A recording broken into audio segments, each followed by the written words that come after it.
नमस्कार friend, topic है discussion के लिए हमारे पास बेडनसबरी प्रिंसिपल या बेडनसबरी के सिद्धांत। इन सिद्धांतों को बनाया गया था एक केस लॉ में, जो कि आप अपनी स्क्रीन पर देख रहे हैं। तो इनको बनाने का कारण ये था ताकि जो एडमिनिस्ट्रेटिव लेवल पर या जो स्टैट्यूटरी डिस्क्रेशन होता है, जहाँ पर अथॉरिटी या कोई भी व्यक्ति अपनी पावर्स का यूज़ करता है या डिस्क्रेशन का यूज़ करता है, तो उस पर यह देखा जा सके कि वो अपने डिस्क्रेशन या जो भी उसकी एक आज़ादी है कि भाई आपके पास 5 ऑप्शन हैं, तो आप इस सिचुएशन के लिए इन 5 में से कोई चुन सकते हैं। क्या वो उस सिचुएशन या उस केस के लिए सही विकल्प का यूज़ कर रहा है? यानी कि जैसे मान लीजिए मुझे डिस्क्रेशन है, मैं अथॉरिटी हूँ किसी भी मैटर में और मेरे पास डिस्क्रेशन है ना, कि भाई मेरे पास ये 5-6 ऑप्शन है, मैं इनमें से इस सिचुएशन पे कोई भी एक यूज़ कर सकता हूँ अकॉर्डिंग टू द रिक्वायरमेंट, कि जिस तरह की रिक्वायरमेंट है।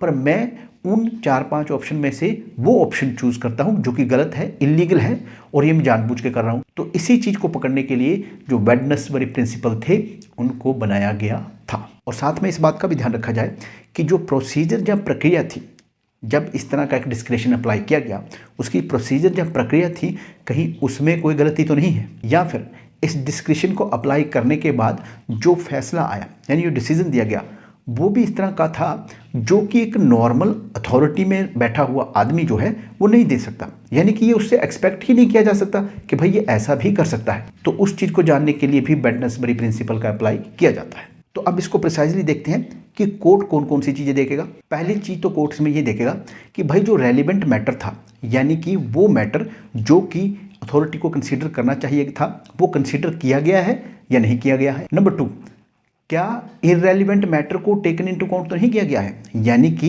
इररेलिवेंट मैटर जिसका कोई संबंध ही नहीं है उसके से, कहीं उसको उठाकर तो नहीं डिस्कस किया गया है।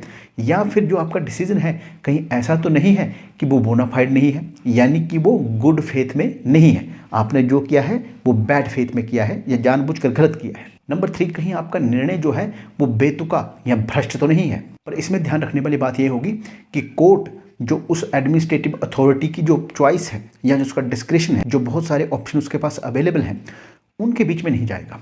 यानी वो ये नहीं देखेगा कि भाई ये सही है या ये सही नहीं है, या ये उसने चुना वो सही नहीं है। क्यों?